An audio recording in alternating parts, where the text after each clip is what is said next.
Una delle realtà che emerge dalle varie ricerche sul tema della povertà anche in Italia è che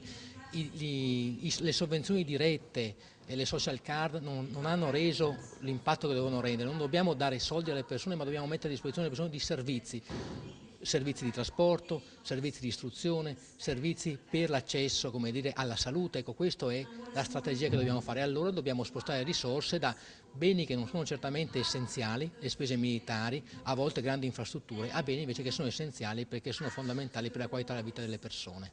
Se si potesse fare un elenco consuetudine di moda in questo periodo, sarebbe questo l'elenco del direttore del Centro Interdipartimentale di Ricerca e Servizi sui diritti della persona e dei popoli dell'Università di Padova, Marco Mascia, elenco stilato in occasione della Giornata internazionale dei diritti umani, celebrata a Padova con un seminario sulla povertà estrema, alla presenza di una giurista cilena nominata dall'ONU come nuova esperta indipendente proprio sul tema in oggetto. Per cui per esempio che situazioni come la discriminazione razziale, di sesso, è un elemento che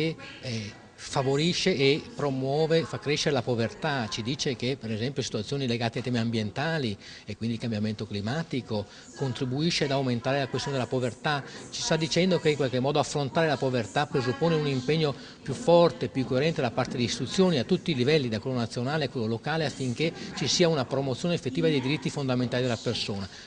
Cercare di sconfiggere la povertà non è una questione di generosità, ma di rispetto dei diritti umani. Questo è il concetto che ha ribadito più volte l'esperta delle Nazioni Unite, dopo aver sottolineato che il numero di persone che vivono in una condizione di povertà estrema è aumentato dal 1990, soprattutto nell'Africa subsahariana, dove i poveri sono oltre la metà della popolazione. E se il primo obiettivo del millennio entro il 2015 è l'eliminazione della povertà, allora questa parte del continente nero, calcoli alla mano, ci arriverebbe non prima del 2076.